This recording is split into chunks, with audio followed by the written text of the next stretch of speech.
राग Ranganath academy of performing arts है जो मिसेस दीपाली सिंह चलाती हैं। वो भी सेंट कॉन्वेंट्स में हिंदी और डांस की टीचर हैं। तो यहाँ पे हमने ये इवेंट कराया है जिसमें शहर के कई प्रमुख स्कूलों के टीचर्स हैं और इन्वॉल्व हैं, और हमारा उद्देश्य ये है मेन कि आगरा में जो टैलेंट है बच्चों में उसे एक मौका मिले, किसी भी तरह का टैलेंट हो, चाहे वो अपनी पोइट्री लिखते हैं तो उन्हें एक मंच मिले जिस पे वो प्रस्तुत कर सकें, या नृत्य है उसको प्रस्तुत कर सकें, अपनी प्रतिभा को दिखाने का एक मौका मिल सके, एक ऐसे बहुआयामी मंच पे उन्हें, जहाँ पे उन्हें आगे के लिए भी एक मौका मिले कि जिसमें ज़्यादा टैलेंट है वो आगे बढ़ सके, निकल के आ सके सारी प्रतिभाएं। बहुत अच्छे अच्छे यहाँ पे जजेस आए हुए हैं और बहुत अच्छा एक प्लेटफॉर्म है एक्सपोजर के लिए। बच्चों में इस कार्यक्रमों से क्या संदेश जाता है?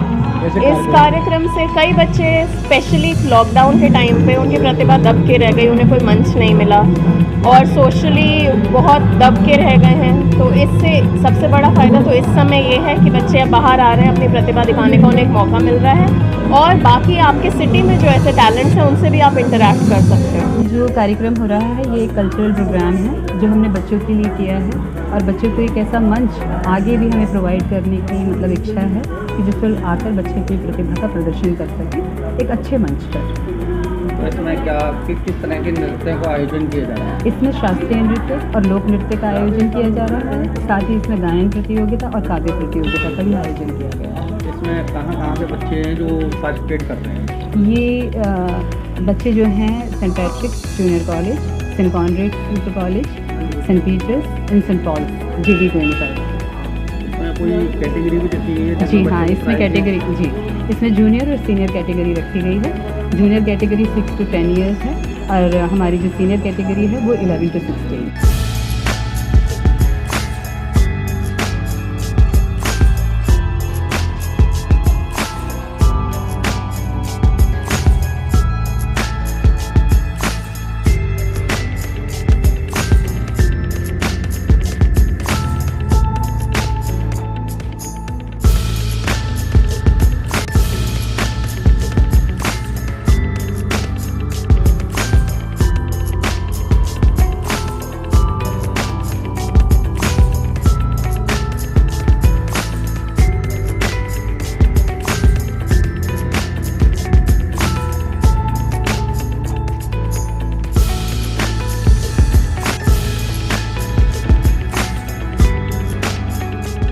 उसी के लिए आज इंस्पेक्शन करने के लिए मैं आया था कि यहाँ पर हमारा क्या प्रिपेयर्डनेस है, और जो इस तरह के इंडिकेशंस मिल रहे हैं कि शायद जनवरी एंड में या फरवरी तक में हमारे केसेस बढ़ेंगे या पीक पहुँचेगा, तो उसके लिए हमारा क्या इंतज़ाम है उसका निरीक्षण के लिए आज यहाँ पर आए थे। और इसके लिए यहाँ पर जो हमारे ऑफिशियल्स हैं, डॉक्टर्स हैं, उनसे हमने विचार विमर्श किया।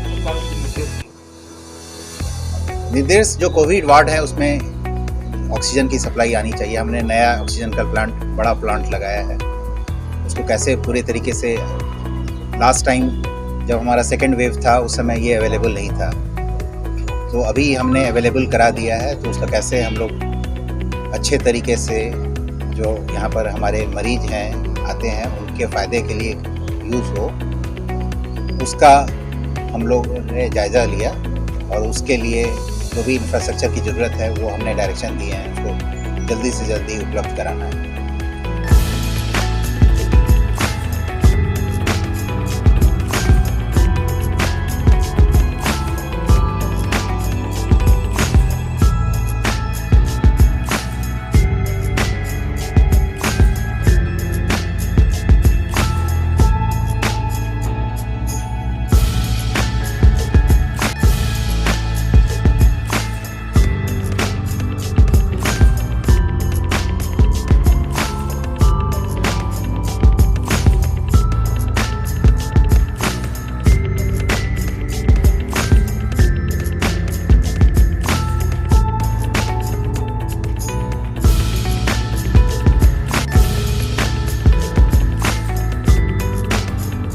पिछले दिनों हमारे हिंदूवादी कार्यालय के अंदर हिंदूवादी संगठन कार्यकर्ताओं को जिस तरीके से मारा पीटा किया, उनको पीटते हुए अपने मोहल्ले के अंदर गली के अंदर मारा पीटा, जो नामदर्ज व्यक्ति थे वो आज तक गिरफ्तार नहीं हुए, जो अज्ञात थे वो उठ रहे हैं, गिरफ्तार हो रहे हैं। क्या कारण है? ऐसा कारण क्या है जो नामजद नहीं हुए?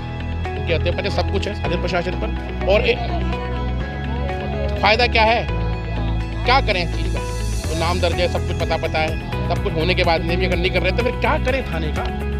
कहीं ना कहीं योगी जी तक के गलत गाइडिंग ला जा रही है।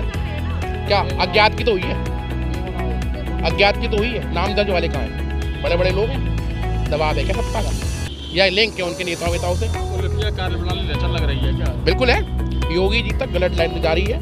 जो यहाँ कुछ बैठे हुए हैं वो उनको गलत बता रहे हैं। तो सीट अगर सही चीज़ होती तो योगी जी वो चीज़ है अभी तक उनको बता देते कि योगी राज और हिंदुत्व की सरकार क्या होती है।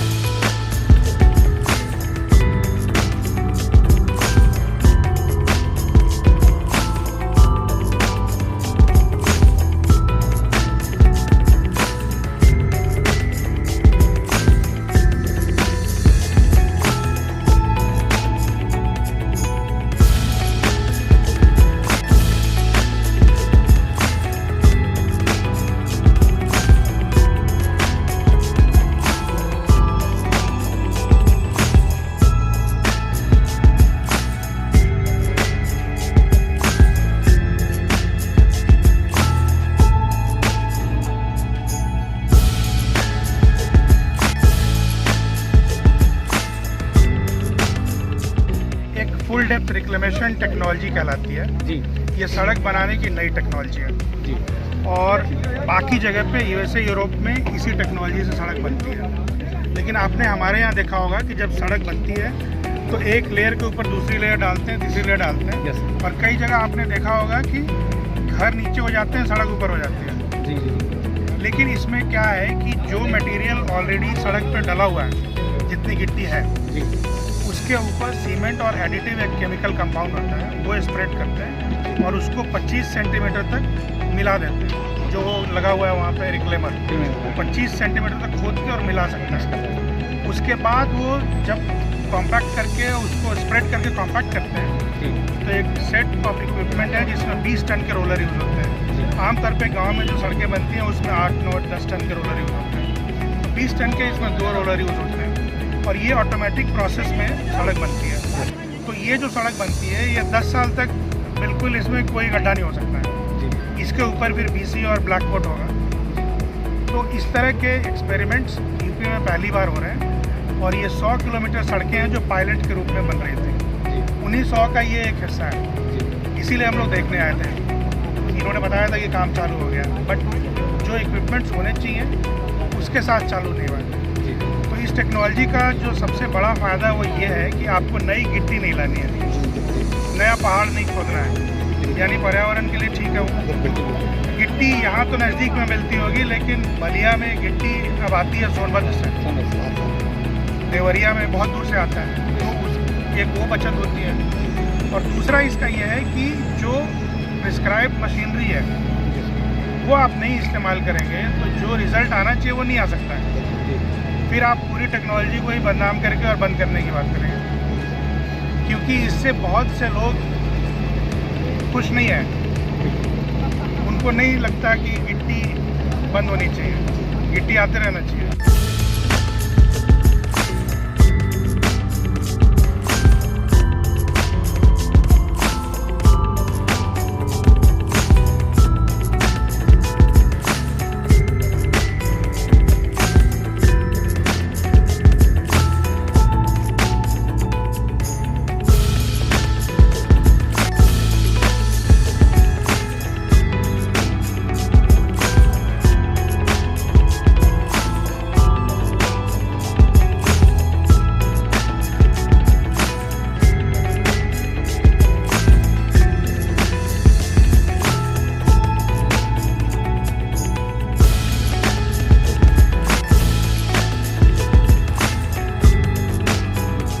आगरा पुलिस निरंतर जुआ और सट्टा खेलने वालों के विरुद्ध कार्रवाई कर रही है।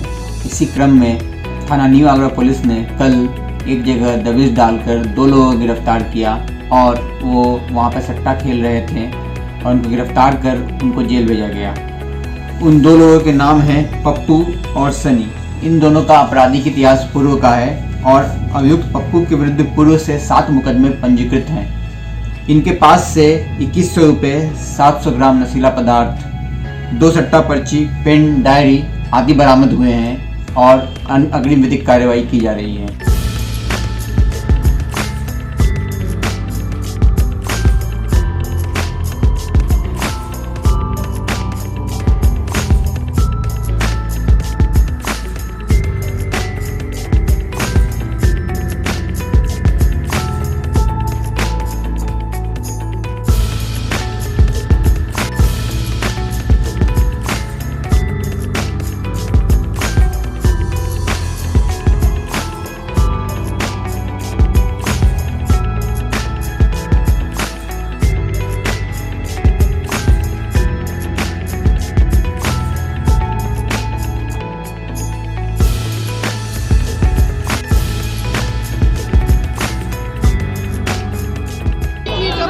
जब अरुण वाल्मीकि जी के साथ जो हुआ और उनके परिवार के साथ जो हुआ, उसके बाद से मेरे दिल में ये बात काफ़ी भारी पड़ी थी। मतलब तो मैं बहुत सोच रही थी कि हम क्या कर सकते हैं ताकि वो समाज के साथ जो अत्याचार हो रहा है बार बार, हाथरस में आपने देखा, यहाँ देखा, तो मैं सोच रही थी कि किस तरह से हम एक ऐसा संदेश भेज सकते हैं कि ये वाल्मीकि समाज अपनी लड़ाई खुद लड़ेगा और मजबूती से लड़ेगा और इस तरह के अत्याचार सहेगा नहीं। तो मैंने काफ़ी चर्चा की है समाज से, कुछ 4-5 दिन भी एक प्रतिनिधि मंडल भेजा था कुछ दिनों पहले भी समाज से चर्चा करने के लिए, और मैंने इनसे पूछा है कि यहाँ चुनाव लड़ने के लिए अपने ही समाज से एक नाम मुझे दें जो उनकी तरफ से कांग्रेस का उम्मीदवार बन सके, ताकि एक पूरे प्रदेश में और देश में संदेश जाए कि आपने हमारे साथ इस तरह का अत्याचार किया, हम मजबूती से अपने हकों के लिए लड़ रहे हैं।